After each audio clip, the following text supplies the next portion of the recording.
como anunciamos, pues en el bloque anterior ya tenemos nuestra próxima invitada de este día y vamos a tratar un tema sumamente interesante y sensible para la población dominicana.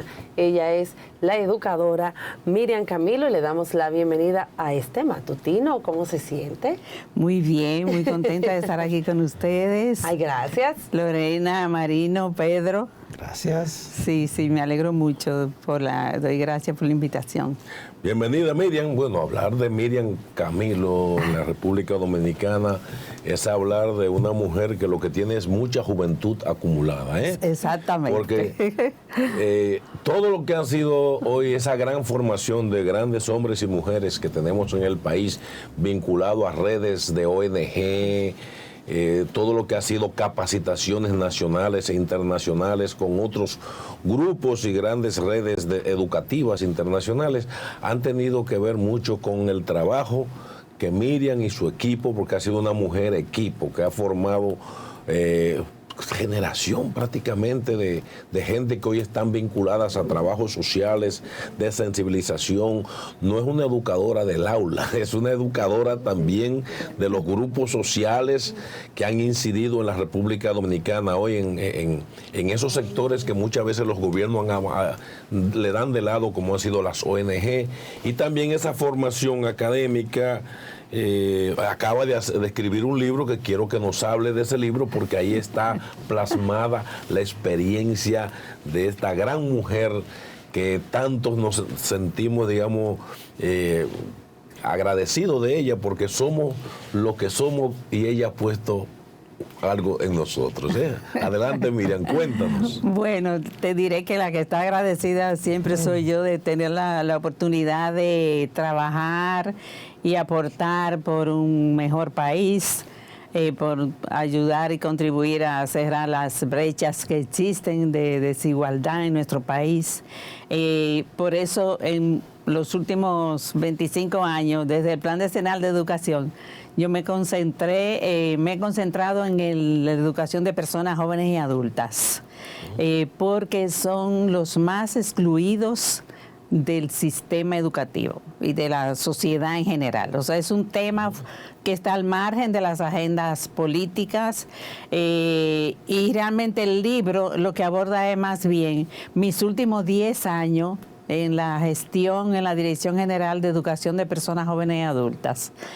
Tengo que trabajar los otros, que como tú sabes son la base por la cual yo prioricé esa temática en la parte fundamentalmente de educación formal. No hago esa dicotomía entre educación de personas jóvenes y adultas y educación popular. ¿Por qué? Porque la educación con personas jóvenes y adultas es la educación con los sectores más empobrecidos, más excluidos, y entonces mi compromiso es por una educación emancipadora, incluyente, que contribuya a la transformación, al cambio, a que la gente se forme como un ciudadano responsable en deberes, pero en derechos, o sea, una educación desde una perspectiva de derecho. Entonces, el libro aborda, se llama Construyendo Sueños, que realmente el sueño de muchos de nosotros y de nosotras es que la gente pueda ejercer ese derecho, el derecho a aprender y el derecho sobre todo a mejorar sus condiciones de vida, bienestar de su familia, de su comunidad.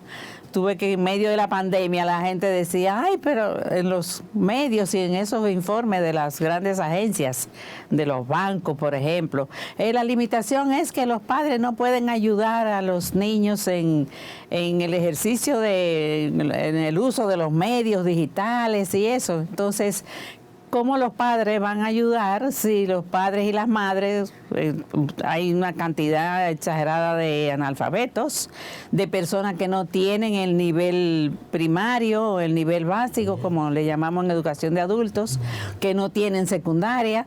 Entonces, esos padres y esas madres son realmente la población con lo que se trabaja fundamentalmente en educación de personas jóvenes y adultas. O sea que por ahí podemos abrir la conversación de lo que podríamos, o sea, lo que podríamos compartir con ustedes, con la población, con su audiencia, para sobre esta parte de la educación olvidada muchas veces, pero que yo creo que tuvimos una buena experiencia en la gestión de 2010 a 2020. Sí, alfabetizaron muchas personas. Sí, se alfabetizó. Bueno, ustedes saben que se trabajó con el plan Quisqueya Aprende Contigo. Sí.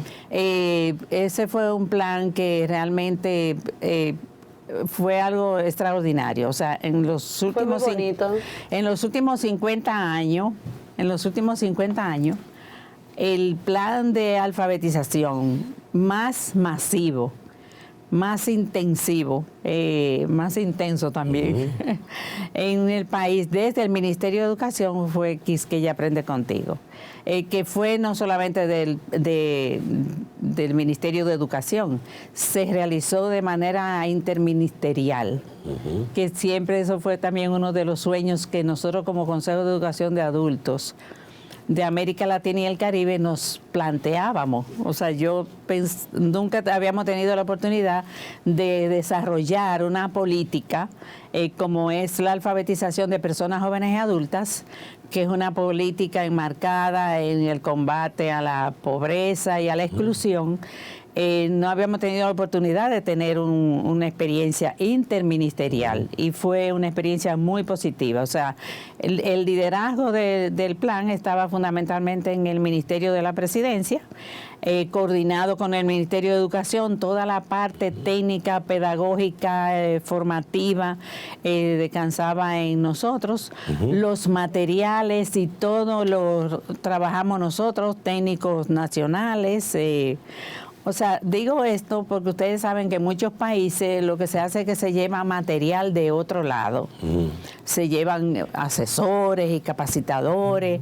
Nosotros contamos con mucha colaboración a nivel de vamos a decir, de ese gran acumulado que tenemos como región en el campo de la educación popular y la educación de personas jóvenes y adultas. Pero el fuerte, todo lo que se hizo en ese plan, lo decidimos nosotros, técnicos nacionales de República Dominicana. Y para nosotros es un gran orgullo. Y le diré que realmente es uno de los esfuerzos más destacados en la región en los últimos años. O sea, que los informes, por ejemplo, ahora mismo CEPAL, UNESCO, UNICEF, acaban de sacar un informe que se llama La encrucijada de la educación en América Latina y el Caribe, donde tiene un capítulo sobre educación de personas jóvenes y adultas, y creo que de los informes de las grandes agencias que más destaca la educación de personas jóvenes y adultas, pero destaca mucho a República Dominicana. Entonces, eso nos alegra mucho. Maestra, usted sabe que usted ha hablado sobre el tema de la educación jóvenes adultos. Yo incluso en estos días vi una persona que se había graduado a pesar de tener como cierto perfil de salud físicamente, pero existió un señor mayor y se graduó y eso motiva. Pero hay algo que a mí me preocupa mucho y es la educación que están recibiendo nuestros jóvenes. Una educación que lamentablemente usted le pregunta ¿quiénes son los padres de la patria? No le saben decir. Ahorita dicen que hasta el alfa, el artista que ahora mismo le puede saltar hasta con eso. Usted ve, por ejemplo, todas estas polémicas que están pasando en las escuelas, que hay enfrentamientos hasta con los maestros, cuando antes, por ejemplo, usted recibir un llamado de atención por parte del maestro, era como que si fuera su papá. Entonces, me gustaría que usted nos hablara un poquito con relación a lo que está pasando en este sentido y cómo valora el tema educativo en el país en los últimos años. Sí, fíjate, tenemos que asumir que vivimos en una sociedad distinta. Sí. Y que esa sociedad distinta requiere de maestros y maestras con alto nivel de formación.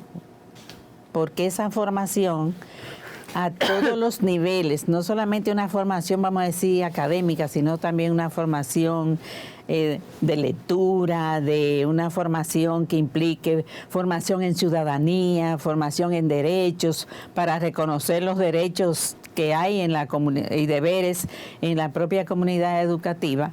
Entonces, también el tema de la disciplina tiene que ser manejado de una manera diferente. O sea, de una manera diferente porque no estamos 30 años atrás, ¿verdad? O sea que incluso que en términos políticos la situación que vivíamos, de donde la gente no podía hablar y se hablaba mucho y se pasaba de la raya, lo desaparecían. Entonces nosotros tenemos que entender eso, que es una sociedad diferente y que la manera de trabajar con los niños y los jóvenes hoy tiene que ser diferente, respetando sus derechos. O sea, hay que respetar el derecho de los niños, de las niñas, de los jóvenes, de los adultos a expresarse. Entonces, ¿cómo tú, como docente, como dirección del plantel, como autoridad educativa, negocia, conversa, aborda las diferencias para canalizarla y para encontrar? Por eso yo comentaba antes de iniciar la entrevista, comentábamos que me decían sobre el tema de la educación cívica. Sí, pero la educación cívica hay que entenderla no como el librito que tú te aprendes y te pasan un examen para que tú respondas a las preguntas que están en el librito. Es una formación en ciudadanía, y esa formación en ciudadanía, que a mucha gente le molesta la palabra ciudadanía, esa formación en ciudadanía tiene que ser transversal en todas las asignaturas, en todo el currículum de niños y niñas, de jóvenes y adultos, de jóvenes y de personas jóvenes y de personas adultas. Perdonen que siempre digo jóvenes y adultos, porque realmente las escuelas de adultos no son de adultos nada más, sino que son de jóvenes y adultos, porque según la Constitución, ustedes saben que de 14 años en adelante, el joven, el niño, que es un niño que no está alfabetizado, lo mandan, es ya sujeto de integrarse a una escuela de personas adultas, lo cual es un tema complicado también, o sea, porque esa diferencia de edad en términos de grupos etarios es muy difícil de manejar en los centros educativos, pero los maestros le ponen el frente, los maestros de educación de personas jóvenes y adultas. Lo que hay que ponerle el frente es cómo lograr que esos niños y esas niñas aprendan. Cuando ellos sienten que están aprendiendo, el comportamiento es distinto. El comportamiento es diferente. O sea, cuando el niño aprende y aprende con alegría, y aprende en buenas condiciones, y ese estómago se resuelve lo fundamental, ¿no? La alimentación, el ambiente, la higiene, la salud, que la escuela tiene que ver con todo eso, por eso hay un INAVIE. Entonces, el niño, la niña van a aprender de manera diferente. La relación entre maestra y el niño, el sujeto que aprende, hoy tiene que ser diferente. Hoy tiene que ser diferente. Una vez yo trabajaba en una escuela y se exigía como que había que ir bien acicalado, ¿verdad? Bien arregladito. Entonces, bien arregladito. Por ejemplo, me mandan un niño, ese niño tenía como 12 o 13 años, pero con un peinado extraordinario, ¿verdad? O sea que ya ustedes se pueden imaginar esos peinados que usan los muchachos ahora. Y entonces cuando lo mandan a la dirección, yo estaba en una dirección de secundaria, lo mandan a la dirección, yo le pregunto qué pasó. Entonces él me dice que lo habían enviado por el peinado que tenía. Entonces yo le dije, y yo sé que él se sintió muy bien, yo le dije, mira, ese peinado te queda fantástico.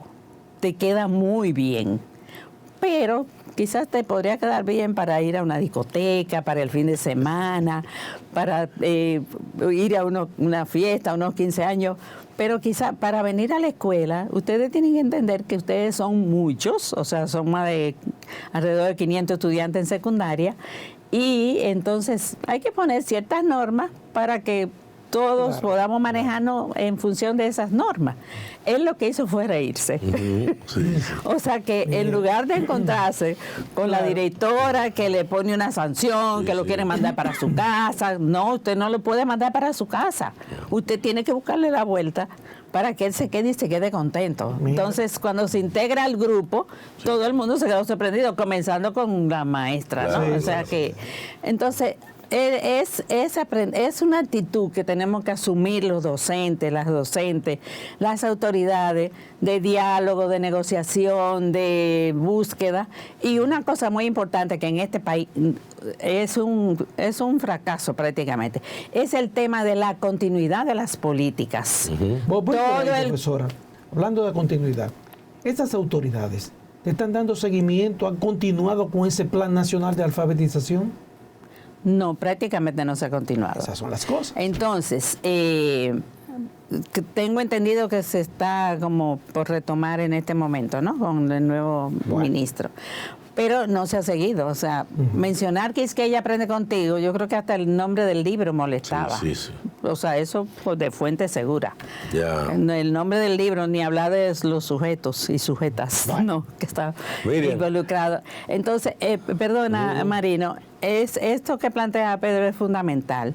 O sea, un programa que se invirtieron millones de pesos, que se produjo aquí, que se produjo con dinero del pueblo, que hubo resultados, porque realmente siempre en alfabetización incluso se trabajó para continuar, porque nadie se alfabetiza en 6 meses. No. Eso que no lo digan. Por eso se habla de aprendizaje a lo largo de la vida. Pero muchos aprendieron, aunque sea escribir su nombre. No, pero eso es importante. Claro. Pero también se diseñó una propuesta para educación básica de adultos, que hablamos de continuidad educativa. O sea, que la gente se inicia, como dice Lorena, se inicia en el proceso de alfabetización, pero puede continuar. Hay que facilitar que puedan continuar. Pero esa continuidad implica transformar las llamadas escuelas nocturnas.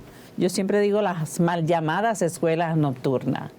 Esas escuelas nocturnas no atentan contra el derecho a la educación. ¿Por qué atentan contra el derecho a la educación? Porque si tú como adulto que trabaja, que tiene familia, que te la tienes que buscar, ¿no? Desde la madrugada hasta la noche, la única opción que tú tienes es ir a una escuela, a una tanda nocturna, entonces el derecho está obstaculizado para ejercerlo, ¿no? Entonces es muy importante ese tema de la continuidad, de transformar, además de la alfabetización, transformar las escuelas de esas escuelas nocturnas por una escuela abierta, con un currículum flexible, modular, que el adulto puede trabajar, puede ir sábado, puede ir domingo, puede trabajar, estudiar en la fábrica, puede estudiar en el partido, puede estudiar en la iglesia, y que se les reconozca los aprendizajes logrados. Mira, finalmente, Miriam, hay un gran reto de cara a este siglo del conocimiento, y que tú ya bien lo dices, se viene manejando una educación lineal en un momento donde ya se dio un paso hacia el pensamiento lógico, crítico, y ahora se está hablando de la exponencialidad como pensamiento en todo lo que es el planteamiento cuántico de la educación. Ya al final, que te despida diciéndole a la gente qué sería lo que haría falta en los niveles que estamos ahora para podernos adecuar a lo que viene, porque se cree que hasta las aulas normales históricas van a desaparecer, porque esta generación necesita, como tú bien habías dicho, es otro tipo de aprendizaje, otro tipo de relación entre ese joven que antes era, digamos, el que se guiaba, y ya es un sujeto que él tiene que avanzar, ¿no? Sí. Bueno, la necesidad de transformar los sistemas educativos. Que cambiar de modelo educativo no es cuestión de hoy para mañana, ni siquiera es cuestión de una gestión gubernamental. Se trata de un esfuerzo de toda la sociedad, de todos estos espacios donde hay la posibilidad de hacer alianza, de trabajar juntos. Yo creo que nosotros tenemos experiencia de eso, o sea, el Plan Decenal de Educación fue un buen referente. Entonces, el mismo plan de alfabetización, o sea, nosotros aquí se involucró todo el mundo, todas las instancias, por lo menos los primeros años fue muy novedoso en ese sentido.